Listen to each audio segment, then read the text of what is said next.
Bismillahirrahmanirrahim. Assalamualaikum warahmatullahi wabarakatuh. Alhamdulillahi rabbil alamin, wassalatu wassalamu ala ashrafil anbiya'i wal mursalin, sayyidina wa maulana Muhammadin wa ala alihi wa sahbihi wa man tabi'ahu ila yaumiddin. Yang sama-sama kita hormati Bapak Sekda, bapak-bapak, ibu-ibu, hadirin hadirat, yang besar tak dihimbau gelar, yang kecil tak disebut nama. InsyaAllah kita semua hamba Allah yang dimuliakan Allah subhanahu wa ta'ala. Amin ya rabbal alamin. Jadi kata orang barat, alam ini bulat. Alam yang bulat ini tiba-tiba meledak. Terjadilah ledakan besar yang disebut dengan Big Bang. Meledaklah dia, lalu alam ini pun menjadi kepingan-kepingan, serpihan-serpihan. Satu keping menjadi matahari, satu keping menjadi bulan, satu keping menjadi bumi, satu keping menjadi Merkurius, satu keping menjadi Neptunus, satu keping menjadi Pluto, satu keping menjadi bintang-bintang, satu keping, berkeping-keping. Salah satu di antara kepingan itu ada satu keping bulat bernama Earth, bumi. Isinya air. Lalu air tadi disinari oleh matahari selama jutaan tahun, maka air tadi menguap, muncullah daratan. Lalu hewan yang berada di air tadi naik ke darat, mengalami evolusi. Lalu ekornya memendek, pendek. Itulah jadi Charles Darwin, jadi orang. Jadi kata mereka, dunia ini terjadi dalam proses, terjadi begitu saja, tak ada yang menciptakan, tak ada. Sama macam kita campakkan tadi nasi yang kita makan, nasi sampah kotor, campakkan ke tong sampah, lalu nanti sore keluarlah ulat. Begitulah kata dia manusia ni. Jadi Tuhan itu tak ada, malaikat tak ada, neraka tak ada, sorga tak ada. Makanya tindak tanduk mereka ya macam ulat-ulat itulah. Ruh tak ada, setan tak ada. Manusia adalah makhluk yang terjadi dengan sendirinya atas proses ketidaksengajaan. Jadi nanti kalau bapak ibu heran menengok orang barat, kenapalah orang barat ni tak bertuhan. Itulah keyakinan mereka tentang manusia. Jadi manusia tadi muncul, hidup, lahir, berkembang biak, kanak-kanak, remaja, dewasa, tua, mati. Selesai. Tak ada bedanya sama ikan asin. Habis. Kalau nampak tindak tanduknya macam orang tak bertuhan, Pak Ustaz, memang tak bertuhan. Memang dia tak percaya itu Tuhan. Mereka percayanya kepada filosof. Filosof itu pemikir. Di antara filosof yang mereka yakini namanya Nietzsche. Nietzsche itu orang Jerman. Kata Nietzsche, Tuhan dulu pernah ada, dulu lama sekali, tapi sekarang Tuhan itu sudah mati. Akhirnya Nietzsche itu gila, pada akhir hayatnya gila. Lalu ada lagi tokoh dari Yahudi namanya Sigmund Freud. Kata Freud, Tuhan itu tidak pernah menciptakan manusia, tapi manusia itulah yang berkhayal, lalu hasil khayalannya muncullah Tuhan. Jadi Tuhan itu hanya ilusi dan halusinasi pikiran manusia, kata Sigmund Freud. Lalu kemudian datang pula tokoh dari Rusia namanya Karl Marx. Dialah pendiri Marxis, komunis. Kata Karl Marx, agama itu candu, opium. Jadi orang kalau sudah kecanduan agama itu sama macam kecanduan narkoba. Jadi agama itu kata dia berbahaya bagi manusia. Jadi kalau bapak ibu tengok dalam kehidupan nanti ada gejala-gejala orang tak percaya pada agama, itulah gunanya. Ini saya sampaikan bukan supaya habis pengajian nih bapak ibu tak beragama, bukan itu maksudnya. Pahamlah dari mana cerita tak ada agama ini berasal dari tak ada Tuhan, dan manusia itu hanyalah hasil dari proses ledakan alam yang terjadi begitu saja. Lalu dia muncul, kemudian dia mengalami perkembangan, muda, tua, sakit, mati, terus begitulah. Makanya mereka tak pernah mengkaji alam kubur, alam akhirat. Itu semua bohong, hanya khayalan saja. Nah, ini tentang habis. Inilah cerita orang barat tentang manusia.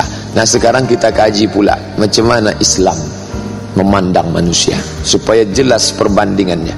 Adapun dalam Islam, Allah menciptakan tanah, lalu tanah ini dibentuknya menjadi makhluk.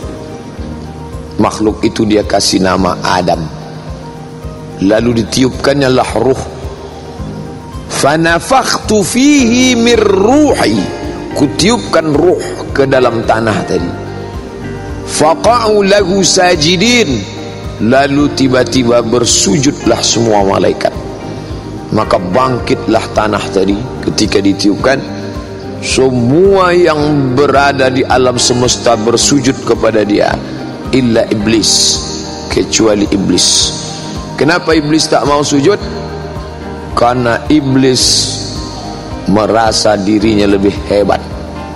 Allah tanya kepada iblis, ma mana'aka alla tasjuda li Adam, kenapa kau tak mau sujud kepada Adam? Semua malaikat kusuruh sujud mau, kamu kenapa tak mau? Apa kata dia? Khalaqtahni min nar, aku kau ciptakan dari api. Wa khalaqtahu min tin, dia kau ciptakan dari tanah. Ana khairum minhu, aku lebih baik daripada dia. Kenapa Allah ciptakan makhluk yang baru ini? Malaikat pun bertanya. Lebih kurang isi ayat-ayat yang dibaca oleh imam kita tadi malam, dialog itu. Wa idz qulna lil malaikati isjudu li Adam, ketika kami katakan kepada malaikat sujudlah kepada Adam, fasajadu, semuanya bersujud illa iblis, kecuali iblis. Aba wastakbara, dia tak mau dan dia merasa dirinya besar. Lalu kata Allah, wa idz qala rabbuka lil malaikati inni ja'ilun fil ardi khalifah, hai para malaikat, aku mau membuat makhluk, mau kuciptakan makhluk khalifah, dia akan menjadi pemimpin di bumi. Nah, nampak titik perbedaan antara barat sama Islam. Barat tadi tak ada Tuhan, pokoknya manusia itu tiba-tiba muncul saja, sedangkan Islam tak begitu. Kata dia, Allah berfirman, aku mau menciptakan satu makhluk di atas muka bumi, khalifah, nanti dia akan menjadi pemimpin bagi makhluk yang lain. Apa kata malaikat? Ataj'alu fiha man yufsidu fiha wa yasfikud dima, untuk apa kau ciptakan mereka? Mereka hanya akan menumpahkan darah, mereka hanya akan berkelahi, mereka hanya akan berperang. Lalu apa jawab Allah? Inni a'lamu ma la ta'lamun, aku lebih tahu apa yang kalian tahu. Kalian tak tahu, aku maha tahu. Maka munculnya kita di sini bukan karena tak ada sebab, tapi Allah ingin membuat kita di sini. Tanah kotor, hitam, bau, rendah, diinjak. Pokoknya kalau kena ke baju kita, tak jadi kita ke masjid, walaupun tanah itu tak najis. Sedangkan malaikat cahaya, cantik, indah, tinggi. Kenapa tiba-tiba cahaya yang tinggi tadi mau sujud ke tanah? Jawabannya, fanafakhtu fihi mir ruhi, karena aku tiupkan ruh ke dalamnya. Disitulah beda kita dengan barat. Barat tidak mengakui adanya ruh. Yang ada itu hanya jasad. Kalau jasad sudah mati, habis. Dalam Islam tidak ada satu makhluk bernama ruh. Ruh itulah yang ditiupkan Allah Ta'ala ke dalam jasad. Gara-gara ruh itulah Abdul Somad ini mulia. Kenapa subuh ini cakapnya didengar? Karena ruh masih bersemayam di dalam jasad. Kenapa hari Idul Fitri nanti tanggal 1 akan dipanggil khutbah? Karena ruh bersemayam dalam jasad. Kalau besok pagi bapak ibu dapat SMS, innalillah wa inna ilaihi raji'un, sudah berpulang ke rahmatullah almarhum Ustadz Abdul Somad LCMA, tiba-tiba tanggal 1 Syawal dia khutbah, apa yang terjadi? Lari semua jamaah.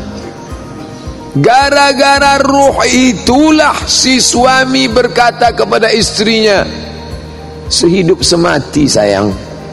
Kenapa? Karena istri itu masih ada ruh. Coba kalau ruhnya sudah keluar, apa kata suami? Aku hidup, kau mati sayang. Apa maknanya? Ruh itulah yang akan bangkit. Ruh itulah yang akan ditanya. Ruh itulah yang akan diminta tanggung jawab. Ruh itulah yang membuat manusia itu mulia. Tanah menjadi tinggi sampai cahaya bersimpuh sujud kepadanya, karena ada ruh di dalam.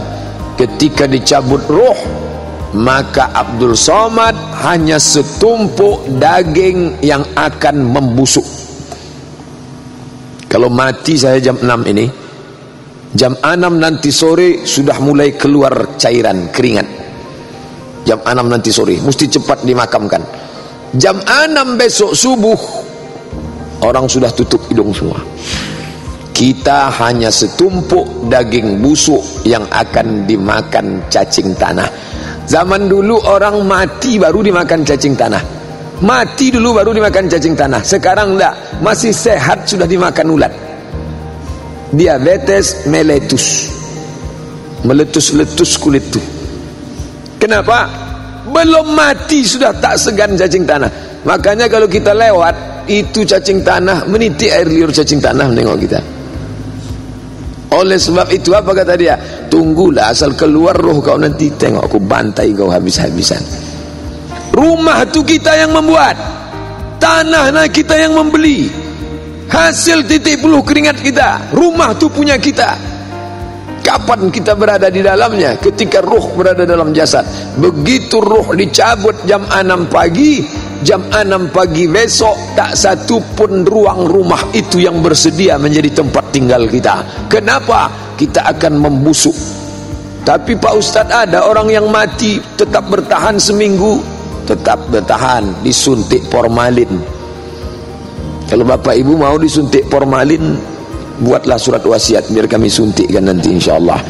Tapi orang Islam tak begitu, kata Nabi, la tahbisuhu, jangan kamu tahan jenazahnya, cepat-cepat dimakamkan, lebih cepat lebih baik. Kita hanya setumpuk daging yang akan busuk. Dulu orang menghormati dia. Adapun yang akan menyampaikan tausiah pada subuh kali ini, Al-Mukarram Al-Ustadz Haji Abdul Somad LCMA. Begitu dicabut ruh, orang tak lagi menyebut Abdul Somad. Apa kata orang? Jenazahnya mana? Tak disebut nama. Dulu orang bertanya, rumah Ustadz Abdul Somad mana? Tempat tinggalnya mana? Tapi begitu ruh dicabut, apa kata orang? Kuburnya mana? Orang tak lagi bertanya nama. Oleh sebab itu, ketika ruh masih ditanamkan Allah dalam jasad, itulah kesempatan untuk beramal. Ini versi dalam Islam. Maka dalam Islam hidup hanya sekali, buatlah hidup itu berarti. Sedangkan orang barat tidak, hidup hanya sekali, buatlah sesuka hati. Makanya orang barat itu kalau mabuk, semabuk-mabuknya, sampai mati gara-gara narkoba. Kalau dia berzina, sezina-zinanya, sampai mati kena HIV AIDS. Kalau dia melakukan perbuatan maksiat, semaksiat-maksiatnya. Kenapa?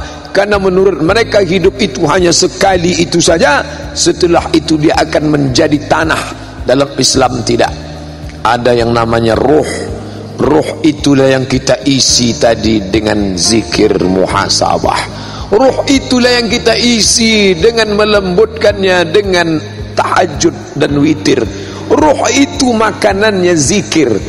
Tuan-tuan kelipah mengajak bapak ibu bersuluk, mengajak untuk tawajuh. Itu apa yang diisi itu? Ruh.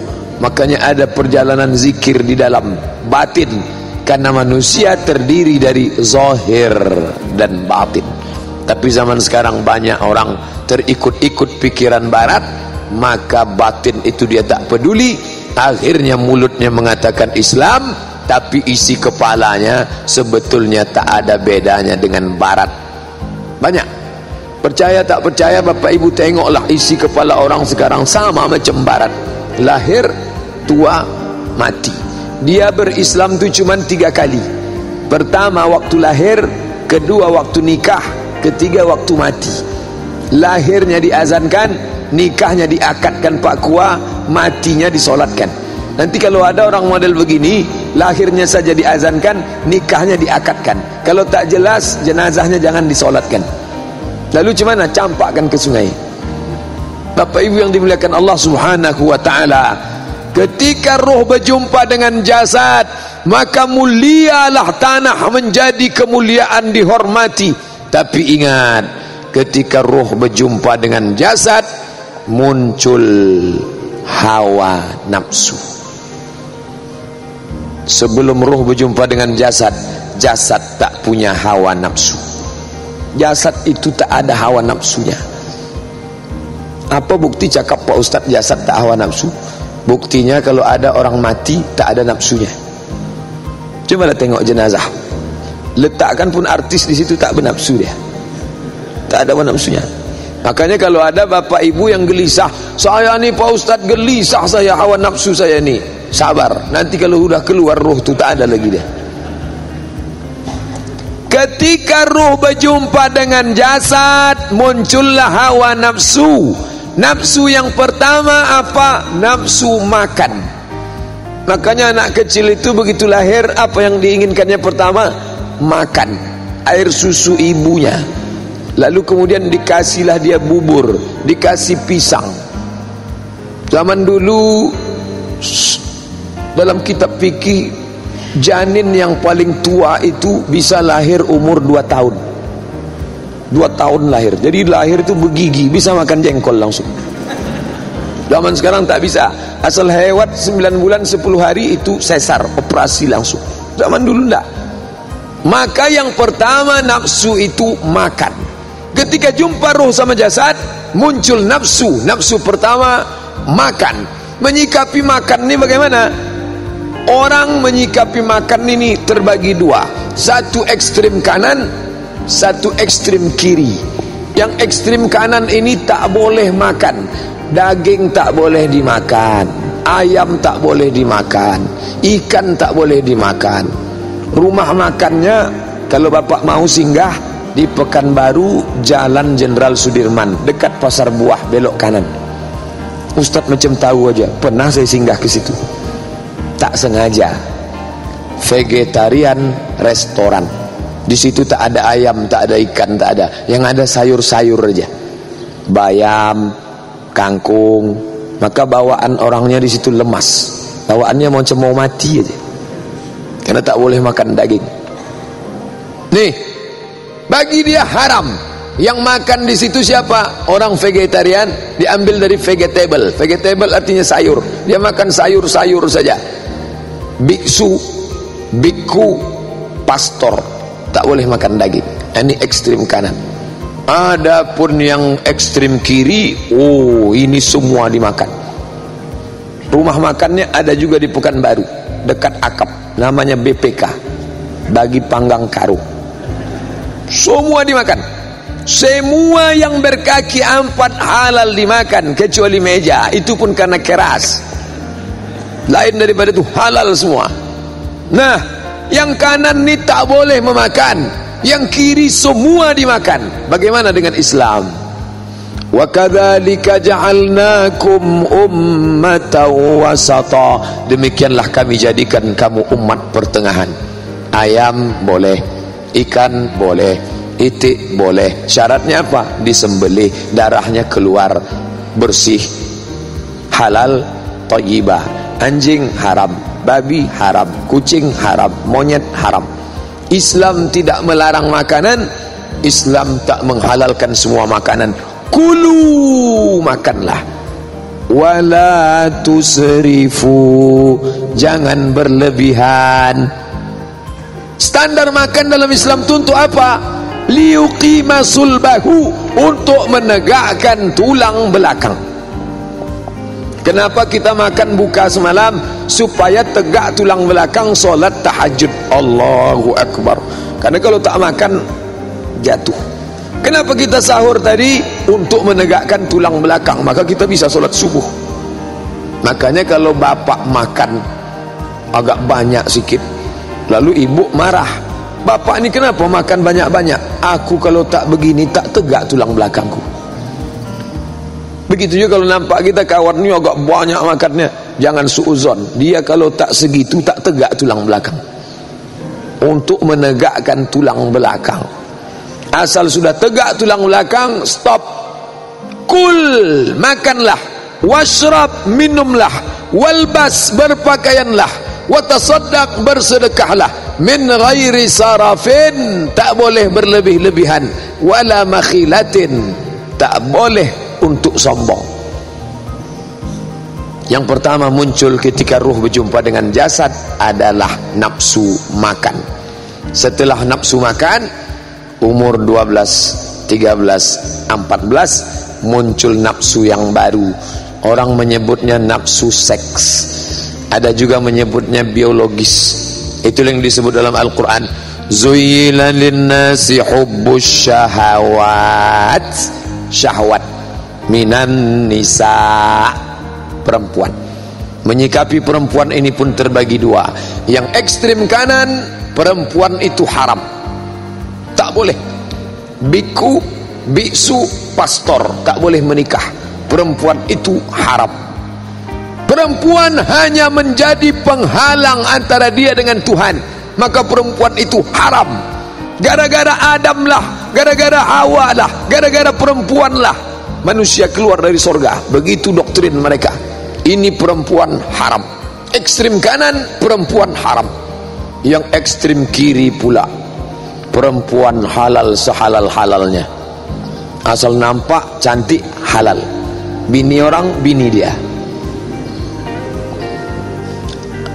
Di mana letak Islam? Islam jalan tengah. Wa kadzalika ja'alnakum ummatan wasata, jalan tengah. Halalkah perempuan? Boleh, tapi ada yang haram. Hurrimat alaikum ummahatukum, mak kamu haram. Wa banatukum, anak perempuan haram. Wa akhawatukum, saudara perempuan haram. Wa khalatukum, makcik haram. Wa ammatukum, bibi haram. Wa banatul akhi, kemanakan haram.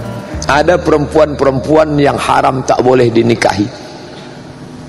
Lalu apa batasannya? Fankihu ma taba lakum, nikahilah perempuan yang baik-baik. Masna, 2. Wa sulasa, 3. Wa ruba', 4. Tapi ayat itu masih koma, belum titik. Ada kelanjutannya. Fa in khiftum alla ta'dilu, kalau kamu tak sanggup berlaku adil, fawahidah, satu saja cukup. Mana tahu besok malam bapak imam tahajud, ibu makmumnya, dibacakannya ayat itu. Fankihu ma taba lakum minan nisa'i masna wa sulasa wa ruba'. Allahu Akbar. Nanti habis salam ibu tanya, maksud Allah, kenapa tak lanjutkan ayat itu tadi? Maka yang masalah perempuan ini, kelompok kanan mengatakan perempuan itu haram, kelompok kiri mengatakan perempuan itu seks bebas. Sedangkan yang pertengahan Islam, perempuan ada yang halal dan ada batasan, tapi batasan tertentu. Banyak perempuan tak setuju menyikapi poligami, banyak bini, tapi sesungguhnya dalam Islam itu adalah alternatif ketika terjadi, sama macam naik pesawat. Status poligami itu emergency door, pintu emergensi. Bapak Ibu cobalah naik pesawat. Ladies and gentlemen, all of our passenger, penumpang kami semua, nanti naik pesawat, ini pintu kita sebelah kanan, turunnya pun dari pintu ini, naik dari pintu ini, turun dari pintu ini, naik dari pintu ini, turun dari pintu ini. Tapi ketika terjadi ledakan, pesawat masuk jurang, pesawat masuk laut, pesawat akan meledak, maka tengok pintu di sebelah kiri, emergency door. Begitu jugalah poligami itu, dia emergency door. Maka kalau pesawat bapak mau meledak, barulah boleh dibuka. Kalau tak meledak, tutup sajalah dia. Tapi dari wajah-wajahnya tak ada yang hampir-hampir meledak ada. Nah, maka Islam itu ada aturan. Nih, pertama muncul, kami maulah Pak Ustaz tentang nikah nih, kursuskan dulu. Ini banyaknya anak-anak muda yang mau menikah. Maka ada dosen khusus mata kuliah pernikahan di sini, Ustaz Maghfirah. Itu beliau pengasuh mata kuliah fikih nikah. Jadi yang dulu nikahnya merasa kurang mantap, ambil 2 SKS sama beliau, ulang sekali lagi. Ini sekarang banyak pelajar-pelajar ini asal saja datang ke kantor Pak Kua, kursus setengah jam, habis itu nikah. Setelah nikah 3 bulan berkelahi, naik hantu setannya, marah dia, ku talak kau, talak 100. Dah jatuh talak 100, baru SMS Ustaz Abdul Somad, Ustaz aku marah betul tadi, ku talak istriku 100. Kalau 100 jatuhnya berapa? Saya pun marah pula membalas, saya balas, jatuh 99. Macam menara rohul tu Pak, kata dia.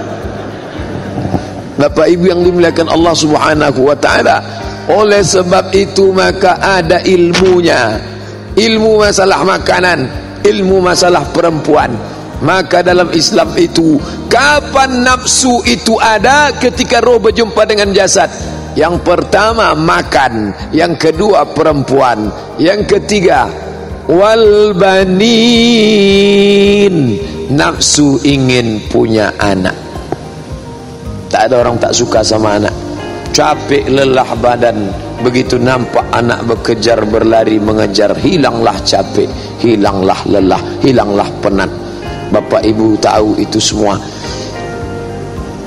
Kelompok kanan, anak haram, tak boleh. Anak ini hanya akan menjadi penghalang dengan Tuhan. Yang kelompok kiri pula, anak sebanyak-banyak, sampai tak ingat dia entah berapa anaknya, sampai lupa anak bapak berapa. Tunggu ku hitung dulu ya. Dari yang pertama 5, yang kedua entah 7, entah 8, nanti laku SMS. Dalam Islam bagaimana? Benci kepada anak bolehkah? Iza matal insan, kalau manusia mati, inqata'a, putus awalnya. Tapi ada satu di antara yang tetap mengalir. Apa itu? Waladun salihun, anak, didik anak menjadi anak soleh, masukkan ke sekolah tahfiz. Bayangkan kalau anak bapak itu tamat dari tahfiz, Masya Allah, dia bisa membacakan, menyenangkan hati kita. Qurrata a'yun, baru menengoknya udah sejuk mata kita. Saya tak maulah anak saya jadi ustaz, nanti kalau sekolah tahfiz anaknya jadi ustaz, kalau jadi ustaz kurus nanti macam Ustaz Somad, gitu dia. Tidak mesti jadi ustaz, dia bisa jadi profesor, dia bisa jadi. Semalam saya dapat posting internet, Polwan hafal 20 juz, cantik, muda, cerdas, hafal 20 juz. Ini sudahlah tak hafal, tak polwan lagi. Bayangkan, Universitas Indonesia memberi beasiswa full bagi mahasiswa baru yang hafal 30 juz mulai 2015. Penghormatan untuk orang yang hafal Quran. Jadi alumni-alumni tahfiz kita nanti, Masya Allah, masuk ITB, masuk IPB, masuk UI. Jadi jangan paksa dia jadi apapun, tergantung bakatnya. Tengok bakatnya kemana. Anak saya tuh Pak Ustadz kemana-mana bawa martil. Sekolahkan dia fakultas hukum, dia mau jadi hakim konstitusi, SHMH. Anak saya ini kemana-mana bawa jarum suntik Pak Ustaz. Ada dua kemungkinan. Pertama, mau jadi dokter spesialis. Yang kedua, mau pecandu narkoba. Tergantung kita kemana mengarahkannya. Maka arahkanlah dia. Jangan anak dipaksa jadi ustaz. Pak Ustaz, saya mau ngirim anak saya ini ke Kairo. Macam mana cara berangkat ke Kairo? Bapak mau kirim anak ini ke Kairo? Iya. Ingin jadi ustaz? Iya. Yang ingin bapak apa anaknya? Saya. Oh, tak jadi. Anak tu minta baru kirim. Kalau bapaknya yang mau, nanti anak tu tak jadi apa-apa. Dikirimlah ke Kairo karena duit banyak. 3 tahun DO. Pindah fakultas lain 3 tahun DO. Pindah 3 fakultas lain 3 tahun DO. 3 kali DO tak bisa pindah lagi. Balik. Setelah balik ke kampung, LC orang LC juga dia. LC orang lain, LC dia lain. LC dia tu apa artinya? LC, lama di Kairo. Maka kalau dia yang mau, kirimlah. Ustaz Abdul Somad dulu siapa yang mau? Saya mau. Begitu tamat SD, langsung datang saya ke imam Masjid Raya Al-Masun Medan. Datang saya jumpai Syekh, langsung saya sendiri ke rumahnya. Namanya Syekh Jalaluddin Abdul Muttalib. Sekarang anak dia imam besar Masjid Raya Delhi. Syekh, saya mau ke Mesir. Senyum-senyum dia nengok saya. Kau pula mau ke Mesir, kata dia. Balik dulu, belajar dulu baru ke Mesir. Jadi bukan mak bapak saya mau, memang saya yang mau. Kalau dia tak mau, tak usah. Maka apapun jadi dia, yang penting isi kepalanya Al-Quran. Cobalah bapak ibu bayangkan kalau anak ibu perempuan hafal Quran, lulus dari fakultas kedokteran, Masya Allah, balik dia ke Pasir Pangarayan, kerja di rumah sakit umum Pasir Pangarayan Rokan Hulu. Masuklah dia ke ruang-ruang rumah sakit itu. Jilbabnya panjang, wajahnya sejuk bekas air wudu, pancaran matanya pancaran hafizah Al-Quran. Belum lagi disuntiknya, pasien itu dah sehat duluan. Ibu sakit, sudah berapa lama sakitnya? Sabar ya bu, ini ujian dari Allah. Dibacakannya ayat-ayat musibah. Ma asaba min musibatin fa biiznillah. Sabar bu, belum lagi disuntikkannya obat tu sehat duluan. Apa kata si ibu tu menengok? Ya Allah, kalau adalah anak lajangku, kupinanglah kau jadi menantuku nak. Ada pula bapak-bapak sakit di situ, ditengok bapak tu, ya Allah, kalau matilah biniku, kupinanglah ini. Cahaya Al-Quran. Coba kalau dia tak belajar agama, sekolah di Jakarta, pergaulan anak bebas, ikut anak funky. Anak funky itu rambutnya 3 warnanya, merah, kuning, kelabu, kuku hitam. Dulu anak gadis pakai kuku hitam malu. Sekarang anak gadis, anak funky kuku hitam. Masuk dia ke ruang tu, bawanya jarum suntik. Mana yang sakit? Mana? Ibu tu pula matanya rabun, ditengoknya disangkanya malaikat maut, mati dia langsung. Oleh sebab itu, maka yang penting itu kepalanya Al-Quran. Untuk Rokan Hulu, berpisah sama anak ni bukan senang bapak ibu. Tapi bapak ibu yang tinggal di Rokan Hulu, yang tak hadir ini mendengarkan tausiah saya ini, dari mulai Rokan Ampat Koto sampailah ke ujung sana perbatasan Sumatera Utara, serahkan anak sekolah tahfiz. Orang di Pekanbaru menyerahkan anak bukan tanggung jauh, nun ke Pulau Jawa, ke Kudus. Datang jamaah, Pak Ustaz, saya mau nyekolahkan anak hafal Quran. Terus saya kirimlah anak ni ke pesantren. Seminggu istri saya menangis bengkak matanya gara-gara berpisah sama anak. Lalu saya marahi istri saya itu, kamu jangan nangis, daripada anak kita nanti jadi nakal, anak kita pecandu narkoba, anak kita tak terurus, biarkan dia sekolah agama, jangan nangis. Alhamdulillah, berhenti istri saya menangis Pak Ustaz. Tapi sesudah itu saya pula menangis. Begitulah beratnya berpisah sama anak ni. Saya pun tahu sakitnya berpisah sama anak setelah punya anak.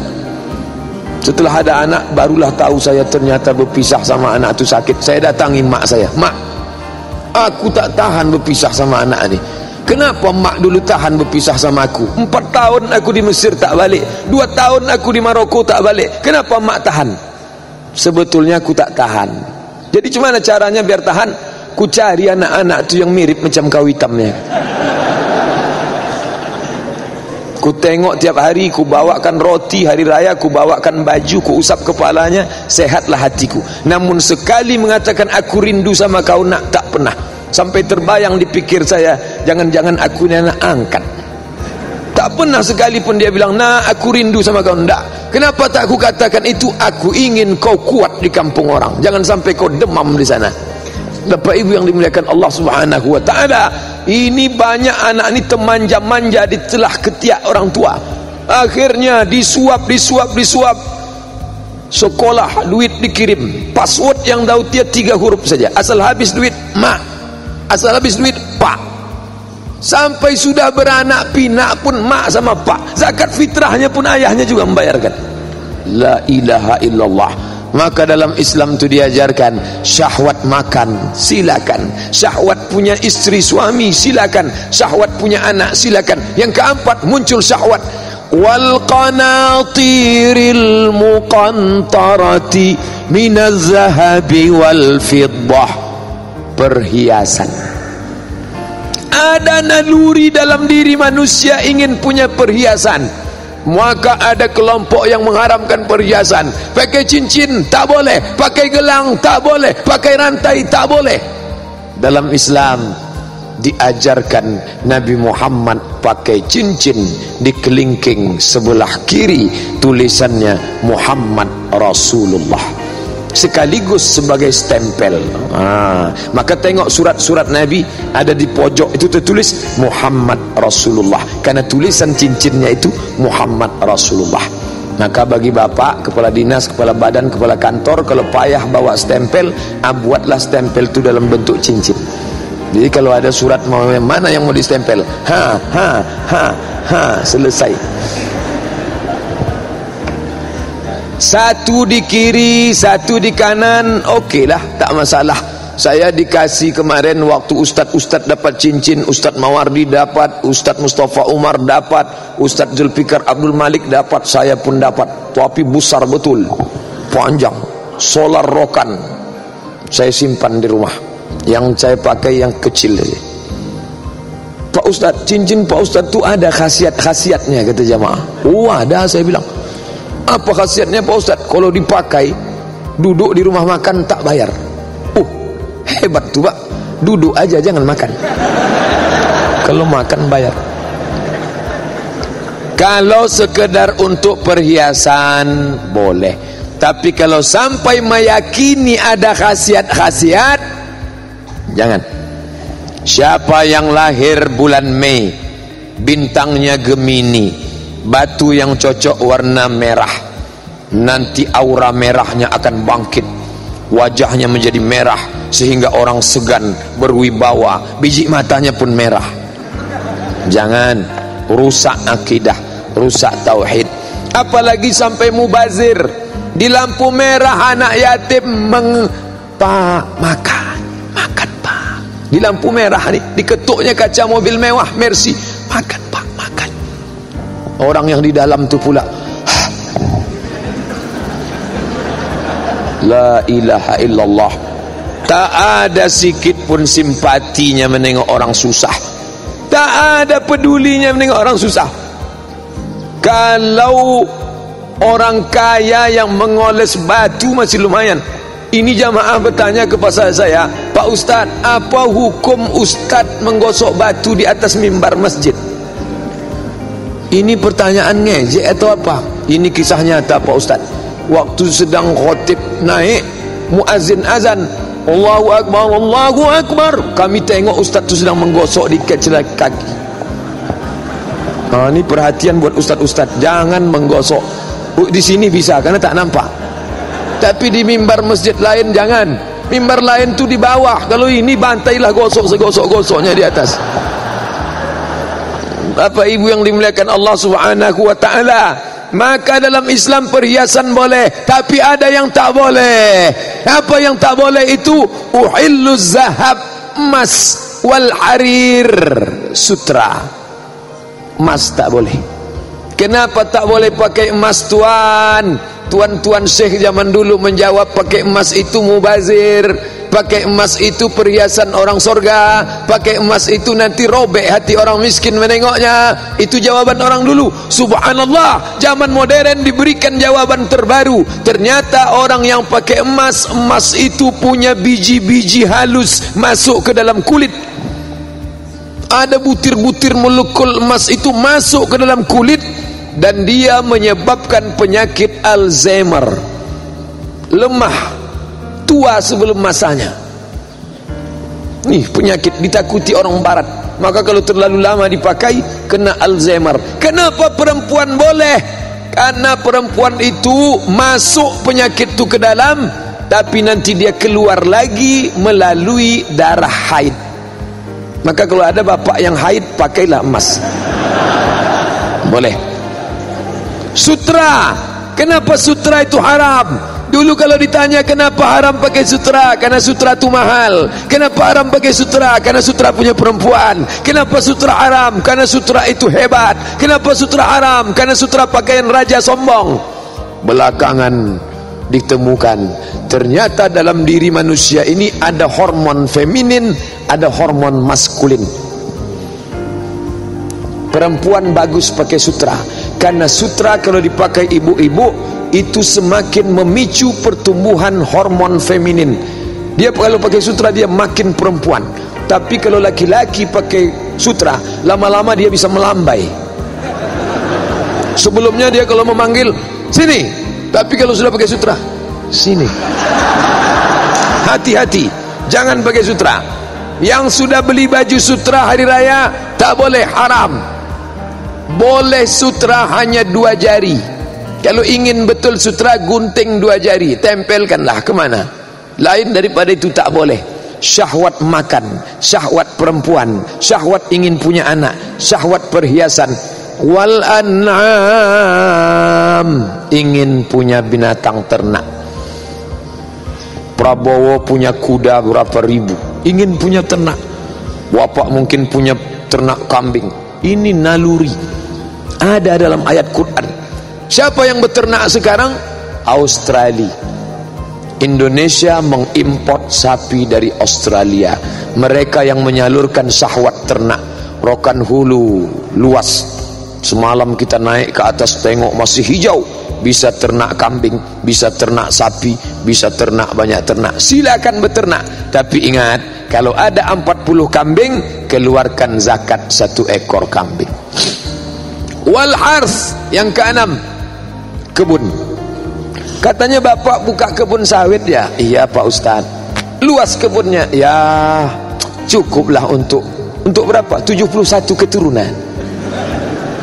Katanya bapak nanam karet akhir-akhir nih. Wah makanya lama tak jumpa pengajian di masjid. Iya Pak Ustaz, sibuk betul. Berapa hektar? Malu saya menceritakannya Pak Ustaz. Sebutlah. Tak banyak, sejauh mata memandang.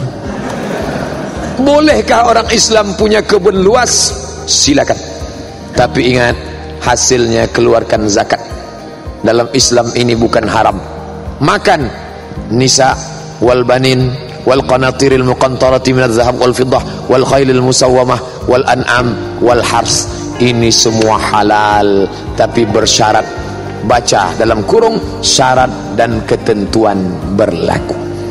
Maka puasa ini, puasa bukan menghilangkan nafsu, tapi puasa menempatkan nafsu pada tempatnya. Kalau menghilangkan nafsu, maka kita mati. Saya Pak Ustadz sudah tak sabarlah, capek udah saya mengurus hawa nafsu nih. Ingin saya hilangkan nafsu nih, cepat-cepatlah minta mati sama Allah Ta'ala, biar berhenti mengurus hawa nafsu. Makanya orang yang mati itu dibuka penutup wajahnya, senyum. Kenapa dia senyum? Tapi dia sudah mati, katanya mati itu sakit. Kenapa dia senyum? Dia sudah selesai mengurus hawa nafsu. Selesai Ramadan, ingat, habis Ramadan kita menjadi orang yang mengendalikan hawa nafsu, bukan dikendalikan hawa nafsu. Lebih kurang 50 menit. Tadi 5:30, sekarang 6:20. selama 50 menit ini. Nanti ada kawan yang tak ikut. Apa isi kuliah subuh Ustaz Abdul Somad tadi? Pokoknya panjang cerita dia, dari mulai dunia berputar-putar, meledak keluar planet-planet, sampailah cerita cincin. Bisa kau simpulkan? Tak bisa kusimpulkan saking panjangnya. Tak apa-apa kata dia. Pokoknya intinya satu, mari kita menjadi orang yang mengendalikan hawa nafsu, bukan dikendalikan hawa nafsu. Itu yang dapat saya sampaikan. Terima kasih atas segala perhatian. Mohon maaf atas segala kesilapan. Subhanakallahumma wa bihamdika asyhadu an la ilaha illa anta astaghfiruka wa atubu ilaik. Wassalamualaikum warahmatullahi wabarakatuh.